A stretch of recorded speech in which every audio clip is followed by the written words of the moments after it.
asambleísta César Montúfar.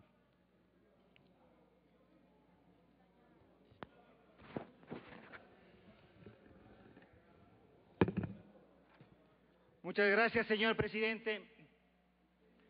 Voy a coincidir con la última parte que ha dicho el asambleísta Velasco. Es en las urnas donde le vamos a ganar a Rafael Correa. Es en ese espacio en donde se va a acabar este gobierno autoritario. Yo creo que es importante que tomemos en cuenta algunas cosas, algunos criterios constitucionales, jurídicos, no solamente internos, sino externos, para poder ubicarnos adecuadamente en este debate que estamos sosteniendo en esta mañana. Yo creo que están 3 puntos en discusión. No es la probidad del señor Coral, eso no estamos discutiendo. No es la probidad o no de las personas que el presidente de la República ha insultado, no solo los sábados, sino casi todos los días de la semana. Eso no estamos discutiendo. Estamos discutiendo, en primer lugar, el derecho que tienen los ciudadanos y ciudadanas del Ecuador a acudir a los tribunales de justicia para cuando una autoridad, sea el presidente de la República o no sea el presidente de la República, les insulta, mancilla su honor, atropella su honra.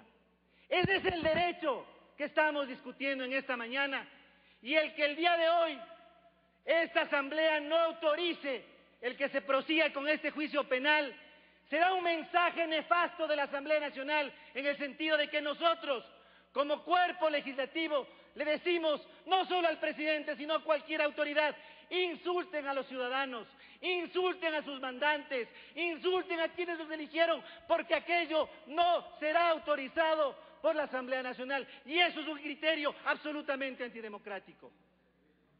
En segundo lugar, estamos discutiendo sobre la pertinencia de que en una sociedad que quiere constituirse en un país verdaderamente democrático, el debate político, el discurso presidencial, la política de comunicación del Estado, no esté dirigida, como dice la Constitución, a informar a la ciudadanía sobre los temas de interés público, sino que sea utilizada como instrumento político para descalificar, para denigrar a los contrincantes, a los detractores, a quienes discrepan con el poder.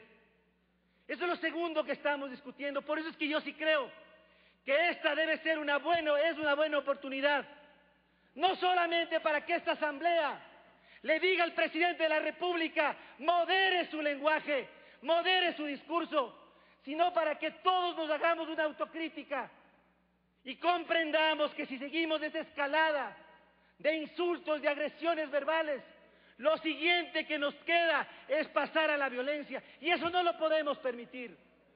Este debate tiene que servirnos para eso, exigirle al presidente de la República que modere su discurso, que es el respeto, la base de un sistema democrático, el respeto a la opinión ajena, pero también creo que todos tenemos que hacernos una autocrítica para que la escalada del discurso verbal no nos vaya a llevar a la violencia.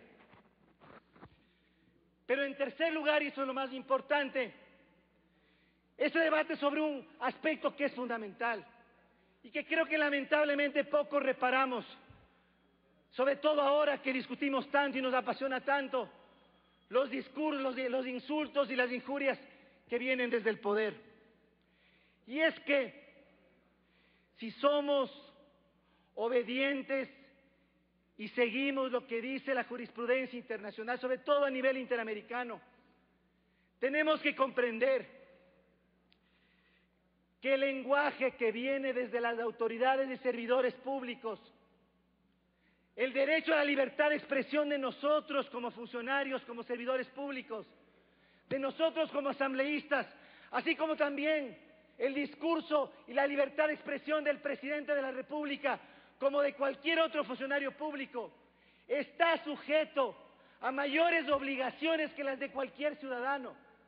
No es verdad, aquello es una falacia, que el presidente o los asambleístas y los ciudadanos tienen igual derecho a la libertad de expresión. No.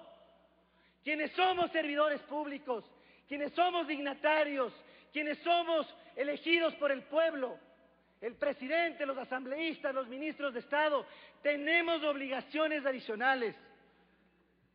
En el informe de la Relatoría para la Libertad de Expresión del año 2010, se mencionan, basándose en sentencias de la Corte Interamericana para los Derechos Humanos, basada en Costa Rica, se mencionan cuáles son las obligaciones que tenemos nosotros y que tiene el presidente el momento que hacemos uso de nuestro derecho a la libertad de expresión.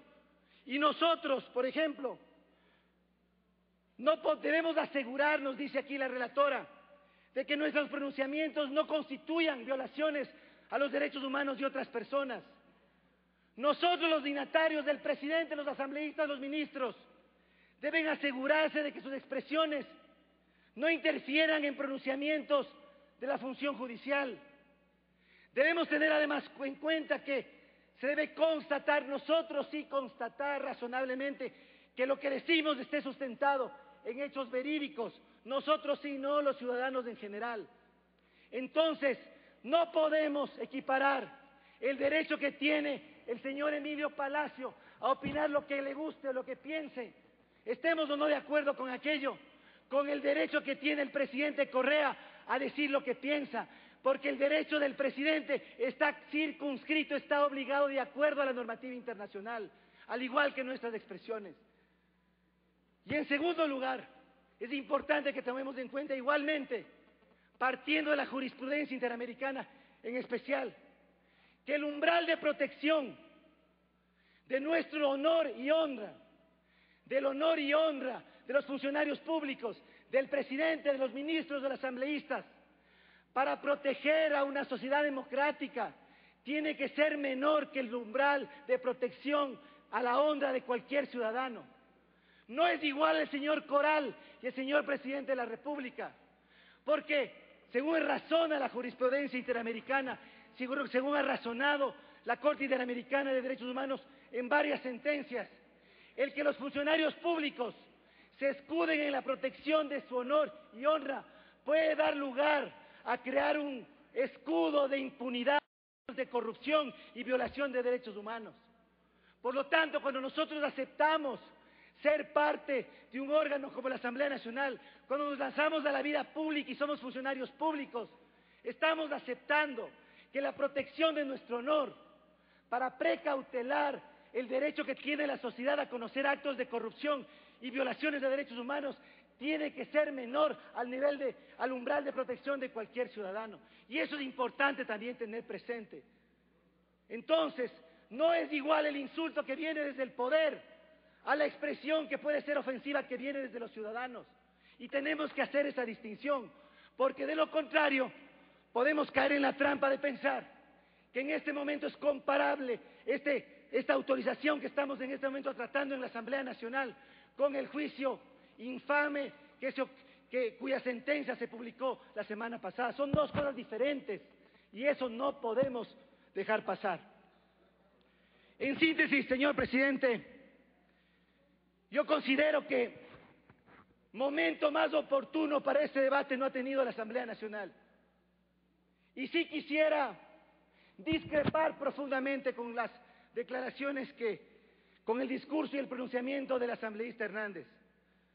Porque considero que este debate sobre libertad de expresión, porque este es un debate sobre libertad de expresión, es importante y necesario que se dé en el seno de la comisión y en el pleno cuando tratemos la ley de comunicación.